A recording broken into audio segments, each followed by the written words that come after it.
घृण संहिता के तृतीय उपदेश में हम लोग आ गए हैं। आसन हमारा कंप्लीट हो चुका है।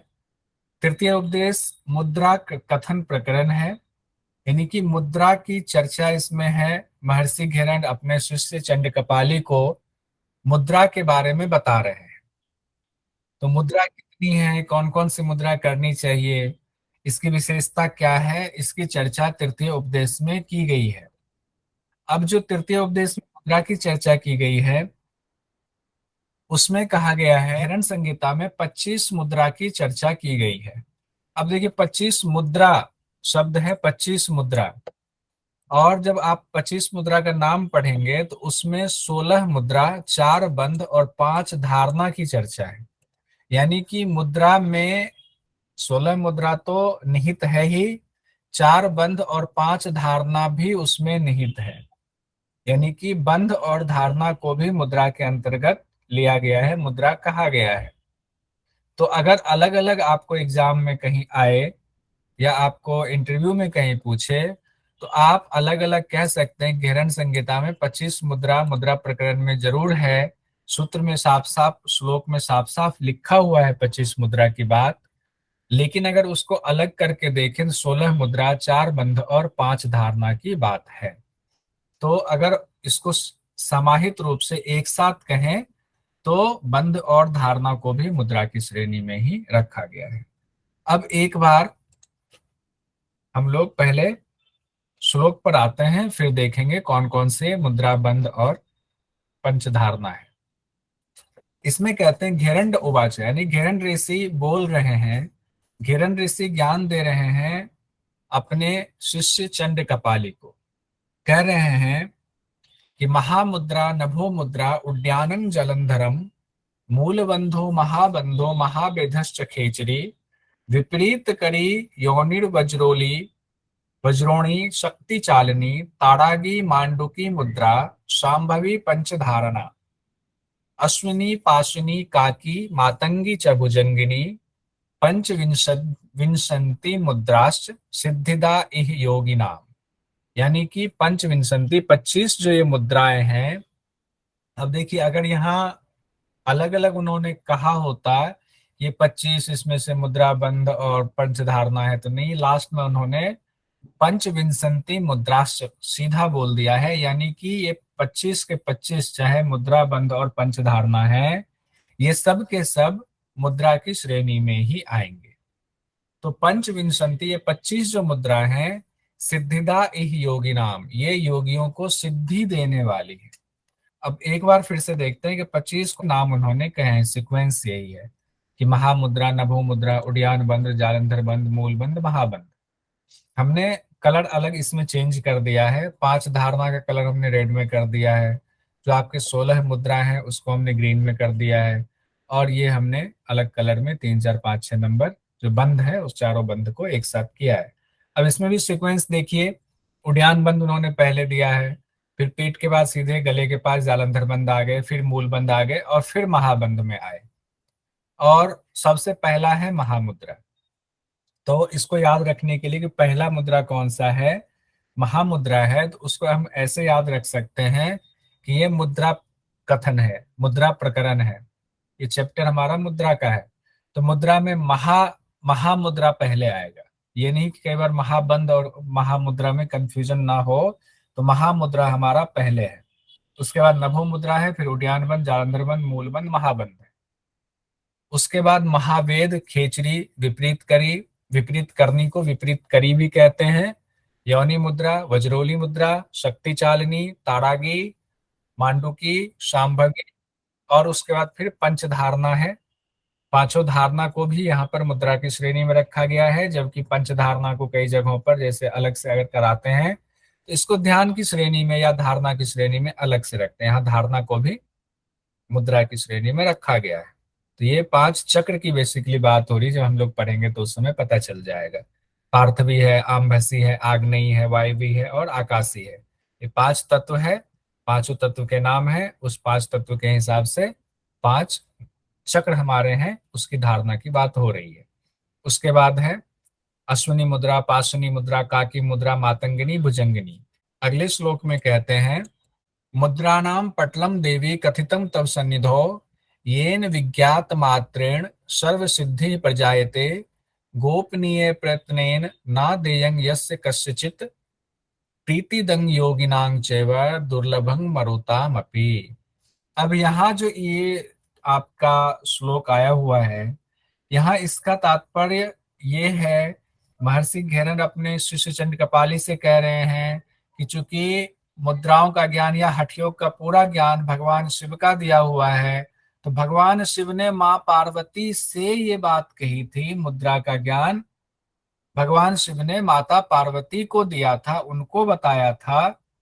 तो उसी चीज को अब हम लोग पढ़ रहे हैं। भगवान शिव क्या कहते हैं, मुद्राणाम पटलम देवी कथितम तव सन्निधौ, कि ये जो मुद्राओं का समूह है, ये जो मुद्राओं की जानकारी है देवी मैंने तुमसे कहा है, येन विज्ञात मात्रेण सर्व सिद्धि प्रजायते, ये जो है इसके जानने मात्र से सभी सिद्धियों को प्राप्त किया जा सकता है, सभी सिद्धियों को देने वाला है।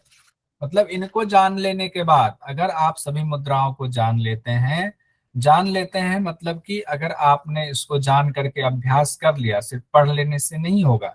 हम लोग भी कई बार घेरन संगीता पढ़ चुके हैं, मुद्रा पढ़ चुके हैं, सिर्फ पढ़ लेने या जान लेने भर से ये सभी सिद्धियां नहीं मिलेंगी। इसका ज्ञान आप अपने अंदर अगर उतार लेते हैं तो सभी सिद्धियां प्राप्त हो जाती हैं। और इनके बारे में सावधानी बताई गई है। भगवान शिव कहते हैं गोपनीय प्रयत्नेन ना देयं यस्य कस्यचित्, यानी कि इसको गोपनीय रखना चाहिए, प्रयत्न पूर्वक इसको गोपनीय रखना चाहिए, इसको ऐसे ही किसी को नहीं दे देना चाहिए। इन्हें प्रयत्न पूर्वक गोपनीय रखते हुए, ऐसा नहीं है कि जिस किसी को भी यस्य कस्यचित्, जिस किसी को भी इसको नहीं देना चाहिए, ना देयं। अगर हमने जिस किसी को भी दे दिया, इसकी गोपनीयता का हमने उल्लंघन कर दिया, तो ये सही नहीं होगा, क्योंकि कोई भी चीज जो गुप्त होती है या बहुत प्रबल होती है, वो चीजें उनके योग्य जो व्यक्ति है उन्हीं को देना चाहिए। भगवान शिव यहाँ पर ये चेतावनी भी दे रहे हैं, तो हमें इसका ध्यान रखना है। उसके बाद कहते हैं भगवान शिव कि इसके अभ्यास से प्रीतिदंग, यानी कि आनंद की अनुभूति होती है, योगियों को आनंद आता है। योगिनांग चैव दुर्लभम, ये दुर्लभ है किनके लिए, मरुताम अपि, यानी कि देवताओं के लिए भी, ये मरुत गणों के लिए, वैसे शब्द जो इस्तेमाल किया गया है कि मरुताम अपि, तो मरुत गणों के लिए भी दुर्लभ है। मरुत गण देवताओं को कहा जाता है कि ये देवताओं के लिए भी दुर्लभ है। अब जो हमारा पहली मुद्रा जो है वो है महामुद्रा। महामुद्रा में कहते हैं, अब महामुद्रा में भी जो श्लोक है उसमें कई जगहों पर कुछ श्लोक की कमी है, कहीं पर कुछ श्लोक जोड़ा गया है। जैसे यहाँ पर कहते हैं पायु मूलम वाम गुल्फे संपेट्य दृढ़ यत्नतः।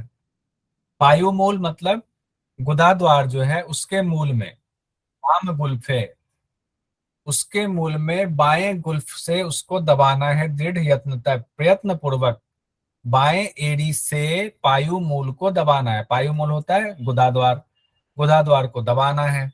याम्य पादम प्रसार्यार्थ, अब याम्य मतलब होता है दाहिने पांव को हम फैला देंगे, प्रसारित कर देंगे। उसके बाद करो पात पदांगुली, उसके बाद हाथों से क्या करेंगे, पांव की उंगलियों को पकड़ लेंगे। फिर कहते कंठ संकोचनम कृत्वा भ्रुवो मध्यम निरीक्षयेत, कंठ का संकोचन करते हुए भूमध्य पर दृष्टि ले जाएंगे। यानी जो क्रिया बताई गई है वो ऐसे बताई गई है कि बाई एड़ी से पायु मूल यानी गुदा द्वार को प्रयत्न पूर्वक दबाएंगे, दबा लिया। अब कहते दाएं पांव को फैला लेंगे, फैला लिया। फिर दोनों हाथों से पांव की उंगलियों को पकड़ लेंगे, ठीक है। उसके बाद कहते हैं कंठ संकोचनम, कंठ का संकोचन करेंगे और भूमध्य पर दृष्टि रखेंगे। अब कंठ संकोचन करके भूमध्य पर दृष्टि रख लिया, तो यहाँ भूमध्य पर दृष्टि रखेंगे, इसको याद रखिएगा महामुद्रा। और इसमें जो चीजें एक्स्ट्रा है, ये जो दो लाइन है, कई पुस्तक में ये दो लाइन नहीं दिया गया है। कि पूरकैर वायु संपूर्ण महामुद्रा निगद्यते, यानी कि वायु का पूरक करना है, तब इसको महामुद्रा कहते हैं। और इसमें जो फल दिया गया है वलितम पलितम चैव जरा मृत्यु निवार्येत, तो ये भी वलित पलित चैव जरा मृत्यु निवार्येत भी कई जगहों पर नहीं है, लेकिन इसमें दिया हुआ है। तो श्लोक के हिसाब से जो कहा गया है कि कंठ का संकोचन करेंगे, भूमध्य पर दृष्टि रखेंगे, फिर वायु का पूरक करेंगे, यही महामुद्रा है। तो आप एग्जाम में ध्यान रखें, कहीं आप कह सकते हैं कि सर कई पुस्तकों में अलग है, बिहार स्कूल ऑफ योगा में वायु के पूरक की बात है, और व्यवहारिक तौर पर भी हम लोग वायु का पूरक करते हैं, लेकिन कई जगहों पर वायु के पूरक की चर्चा वाला लाइन नहीं है। अब फल में कहा गया है वलित पलित और जरा मृत्यु दूर होती। वलित मतलब झुर्रियां आपके दूर होंगी अगर आपने इसको साध लिया महामुद्रा को। पलित रोग, बाल सफेद होना नहीं होगा। बुढ़ापा और मृत्यु दूर होती है। उसके बाद कहा गया है क्षय काश उदावर्त प्लीहा जीर्ण ज्वर। तो क्षय मतलब टीबी रोग जिसको कहते हैं, ट्यूबरकुलोसिस। काश मतलब खांसी वाले रोग। उदावर्त पेट के रोग होते हैं। प्लीहा जो स्प्लीन कहते हैं, स्प्लीन से संबंधित रोग। जीर्ण ज्वर कहते हैं पुराने बुखार को। और महामुद्रा के अभ्यास से साथ में कहा गया सभी रोगों का नाश होता है। एक बार महामुद्रा का अभ्यास ऐसे देख लेते हैं कि देखिए, बाएं पांव की एड़ी से हमने पायु मूल को यहां पर दबाया है। बाएं पांव की एड़ी से पायु मूल का हमने संपीड़न, उसको संकुचित किया है, दबाया है। और दायां याम्य पादम यानी दायां पांव को यहाँ पर फैलाया हुआ है, और फिर हाथों से दाएं पांव की उंगलियों को पकड़ लिया है। और फिर हमने क्या किया है, कंठ संकोचनम, कंठ का संकोचन, और दृष्टि जो है वो भूमध्य पर रखने की बात कही गई है कि भ्रुवो मध्यम निरीक्षयेत, भूमध्य पर हम निरीक्षण करेंगे। और जो एक चीज जोड़ी गई है वो ये कि हम वायु का पूरक करके ऐसा अभ्यास करेंगे। तो यही महामुद्रा का अभ्यास है। अब हम लोगों ने महामुद्रा देख लिया। आगे हम लोग दूसरा हमारा अभ्यास है वो है नभो मुद्रा का। नभो मुद्रा के अभ्यास में कहते हैं यत्र तत्र, इसमें यत्र यत्र दो बार लिख दिया गया है, एक जगह यत्र होगा एक जगह तत्र होगा। तो अलग पुस्तक में ये संशोधन है, इसको ध्यान रखेंगे। यत्र यत्र दो जगह नहीं है, यत्र और तत्र है। तो कहा गया है यत्र तत्र स्थितो योगी सर्व कार्येषु सर्वदा ऊर्ध्व जिह्वा स्थिरो भूत्वा धार्येत पवनम सदा नभो मुद्रा भवेत ऐसा योगिनाम रोग नाशिनी। यत्र तत्र स्थितो योगी, आप जहां कहीं भी हैं, जो योग के साधक हैं वो जहां कहीं भी स्थित हैं, किसी भी समय, यत्र तत्र स्थितो योगी, वो जहां कहीं भी स्थित है, सर्व कार्येषु सर्वदा, चाहे कोई भी कार्य कर रहे हैं किसी भी वक्त, मानी कि आप कभी भी कुछ भी कर रहे हैं, आप काम करते रहें, और उस समय ही काम करते हुए ही कहीं पर भी ऊर्ध्व जिह्वा, ऊर्ध्व जिह्वा मतलब आप जिह्वा को ऊपर उठा लें, स्थिर कर लें। और उसके बाद क्या कहा गया है, धार्येत पवनम सदा, यानी कि वायु का जो है आप वायु को धारण करें, यानी कि कुंभक लगाने की बात कही गई है कि वायु का कुंभक लगाएं। और ऐसा करने से कहा गया है इस तरह नभो मुद्रा का, नभो मुद्रा भवे देसा योगिनाम रोग नाशिनी, आपके जो रोग हैं वो दूर होंगे अगर नभो मुद्रा का आप अभ्यास कर सकते। एग्जाम में जो सवाल आता है वो आपका इस तरह से सवाल आ जाएगा कि घेरंड संहिता के मुताबिक कौन सी मुद्रा कभी भी किसी भी स्थिति में कर सकते हैं। अब ये सवाल आपका इस तरह से आ जाता है, तो कहीं ना कहीं जब हम इसको पढ़ते हैं तो एक बार माइंड क्लिक करता है कि कहीं ये खेचरी मुद्रा की बात तो नहीं कर रहे हैं। तो खेचरी मुद्रा में भी जीवा को ऊपर उठाने की बात है, लेकिन वो खेचरी मुद्रा में कपाल कुहर में ले जाने की बात है, और नभो मुद्रा में ऐसा श्लोक में तो नहीं कहा गया है। सर इसमें एक पूछना था, एक प्रश्न आया था हाँ वाईसीबी में कि नभो मुद्रा को और किस नाम से जाना जाता है, तो उसमें ऑप्शन था आकाशी मुद्रा। तो क्या इसको आकाशीय मुद्रा भी कर सकते हैं क्या? नभ मतलब तो आकाश होता ही है। सर मेरी आप बुक में भी लिखा हुआ है कि इसे ही आकाशीय मुद्रा के नाम से जाना जाता है, और ये प्रश्न हमको आया भी था मेरे एग्जाम में। ठीक है, लेकिन ये ध्यान रखिएगा कि आकाशीय धारणा अलग होगी, फिर आकाशीय मुद्रा अलग। अभ्यास है तीसरा जो है वो है उड्डयन बंद का अभ्यास। उड्डयन बंद के अभ्यास में कहते हैं, उड्डयन बंद का अभ्यास है, पहले हम लोग श्लोक देख लेते हैं। उदरे पश्चिमं तानम नाभिर ऊर्ध्वं तु कार्ये। तब एक लाइन में ही पूरा अभ्यास बताया गया है। ये जो अभ्यास है क्रिया विधि वो एक लाइन में ही बता दी गई है। उदरे पश्चिमम तानम यानी कि उदर को, पश्चिम मतलब पीछे की तरफ, पीठ की तरफ, पश्चिम से यहाँ तात्पर्य है पीठ की तरफ खींचेंगे, तान करेंगे।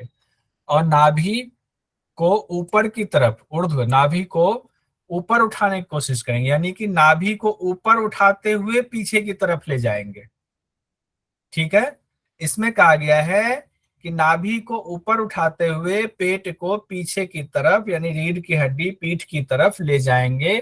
यही उड्डयन बंद का अभ्यास है, एक लाइन में है। तो नाभि को ऊपर की तरफ करते हुए, जिसमें दो चीजें दो जगहों पर दी हुई है, इसलिए हमने यहाँ लिखा है नाभि के ऊपर के भाग को पीठ की तरफ करेंगे, लेकिन नाभि को ऊपर उठाते हुए पीठ की तरफ यानी पीछे की तरफ खींचना ही उड्डयन बंद का अभ्यास है। अब इसमें आगे जो कहा गया है दूसरी लाइन है, उड्डीनं कुरुते यस्माद विश्रांतम महाखगः। यहाँ विश्रांतम जब तोड़ेंगे तो अविश्रांतम हो जाएगा महाखगः।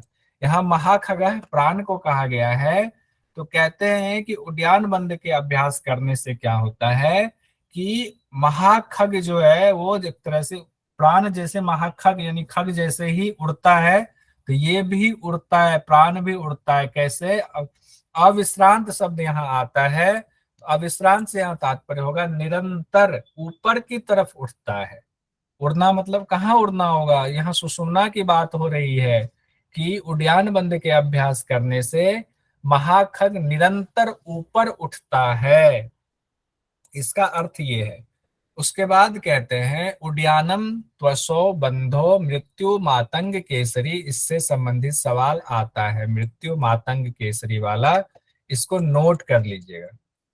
ये मृत्यु मातंग केसरी किस अभ्यास से जुड़ा हुआ है, या उड्डयन बंद के अभ्यास से क्या फायदा होता है, उसमें मृत्यु मातंग केसरी और दो तीन चीजें और दे दी जाएंगी। तो मृत्यु मातंग केसरी वाला ध्यान रखिएगा। कहते हैं कि उद्यान बंद का जो अभ्यास है वो मृत्यु मातंग केसरी यानी कि मृत्यु रूपी हाथी के लिए, मृत्यु रूपी हाथी के लिए सिंह के समान है। तो इसको मृत्यु मातंग केसरी शब्द दिया गया है और एग्जाम में यही पूछा जाता है। यहां मैं ब्रैकेट में लिख भी देता हूं, मृत्यु मातंग केसरी, मृत्यु मातंग केसरी यानी कि मृत्यु रूपी हाथी के लिए सिंह के समान है। जैसे मतवाला हाथी आ रहा है अगर, कि हमारे जीवन में मौत, जिनका जन्म हुआ उनके लिए मौत तय है, और अगर हमारा व्यवस्था खराब है, हमारे रहन सहन खराब है, तो मृत्यु रूपी हाथी जो है यानी मौत की तरफ हम लगातार बढ़ते जाते हैं। लेकिन जैसे ही हम उस व्यवस्था को ठीक करते हैं, यानी कि हम योग का अभ्यास शुरू करते हैं और उसमें भी जब उद्यान बंद का अभ्यास करते हैं, तो जो हम मौत की तरफ बढ़ रहे थे वो मौत के लिए सिंह के समान ये उड्डयन बंद आके खड़ा हो गया। अब उस हाथी को मार करके आपको ये मौत के मुंह में जाने से बचा रहा है, अगर इसकी पूरी व्याख्या इस तरह से देखी जाए तो। उसके बाद जो इंपॉर्टेंट है मृत्यु मातंग केसरी शब्द के अलावे, वो ये है समग्राद बंधनाद एतद उड्डयनं विशिष्यते, कि ये जो अभ्यास उड्डयन बंद का है ये विशिष्ट अभ्यास है। तो सभी बंधों में उड्डयन बंद जो है वो विशेष है, विशिष्ट है। उड्डयने समभ्यसते सम अभ्यस्ते मुक्ति स्वाभाविकी भवेत। यानी कि उड्डयन बंद का अगर आप अभ्यास करते हैं अच्छे से, तो मुक्ति जो है वो स्वाभाविक तौर पर आ जाती है, मिल जाती है। मुक्ति मतलब मोक्ष मिल जाता है। जालंधर बंद का अभ्यास है, हम जालंधर बंद के अभ्यास पर आते हैं। जालंधर बंद में कहते हैं कंठ संकोचनम कृत्वा चिबुकम हृदय न्यसेत जालंधरे कृतय बंधे षोडश आधार बंधनम। इससे संबंधित सवाल आता है।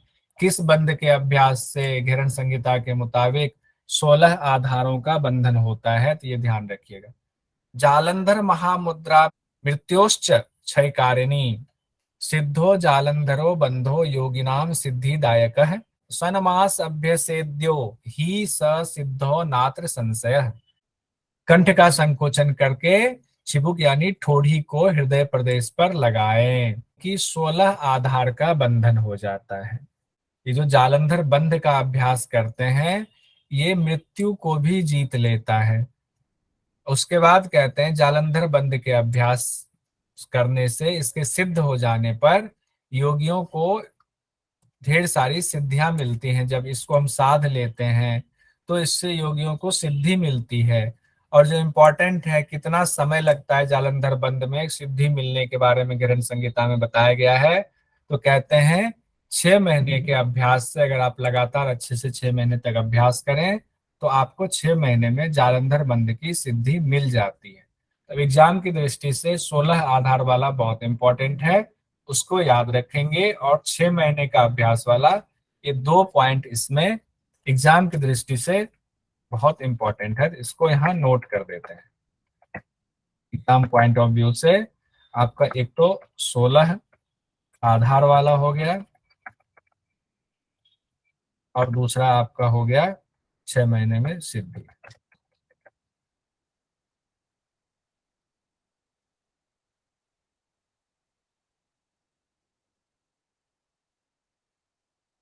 दो इंपॉर्टेंट पॉइंट आप नोट कर सकते हैं जहां भी आप नोट्स बना रहे होंगे। उसके बाद अगला अभ्यास है हमारा मूल बंध का। मूल बंध के अभ्यास में कहते हैं श्लोक के हिसाब से पार्शिना वाम पादस्य योनिम आकुंचयेत ततः नाभि ग्रंथि मेरुदंडे सुधि संपीड्य यत्नतः मेढ्र दक्षिण गुल्फेन दृढ़ बंधम समाचरेत जरा विनाशनी मुद्रा मूल बंधो निगद्यते। पहले दो दो करके देखते हैं, उसके बाद हम लोग आगे बढ़ेंगे।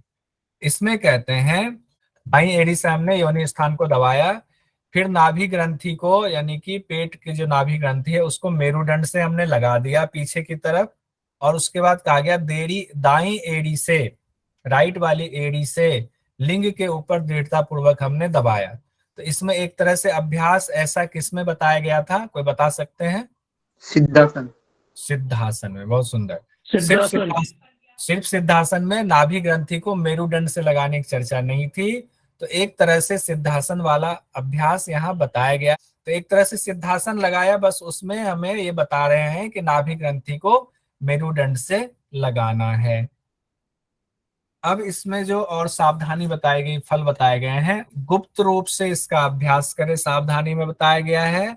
मौन रहकर बिना आलस्य के अभ्यास करें। फल में कहा गया है वृद्धावस्था को दूर करने वाला, शुरू में ही कहा गया है। भव सागर से आप पार होना चाहते हैं तो इसका अभ्यास जरूर करें। और मरुत सिद्धि मिलती है भवे ध्रुवम, इसमें कोई शक सुबह नहीं है, ऐसा होता ही होता है। ये हमारा मूल बंध का अभ्यास है। अब इसमें जो इम्पोर्टेंट है वो सर मरुत सिद्धि मीन्स, मरुत सिद्धि होता है वायु की सिद्धि। इसकी व्याख्या में जाएं तो मरुत सिद्धि का अर्थ ये हुआ कि वायु से संबंधित आपको कोई रोग नहीं होंगे। वायु जो किसी को परेशान कर सकती है, तो जिनकी सिद्धि होगी उनको वायु को वो इस्तेमाल कर सकते हैं, ना कि वायु उनके लिए रुकावट किसी भी स्थिति में नहीं बन सकती है। वो चाहे तो आप हवा में उड़ सकते हैं। तो मरुत सिद्धि का अर्थ ये हुआ, अगर संक्षेप में इसको कहें तो। ठीक सर है, इसका वायु दोष तो ये नहीं है कि वायु दोष दूर हो जाता है, जो भी सब वायु कुछ दूर हो जाएगा, मतलब वायु आपके लिए बाधा नहीं बनेंगे किसी भी तरह से। अगला अभ्यास है मूलबंध के बाद महाबंध का। महाबंध में कहते हैं वाम पादस्य गुल्फेन पायु मूलम निरोधयेत, यानी कि बाएं पांव की एड़ी से पायु मूल का निरोध करना है, यानी दबाना है।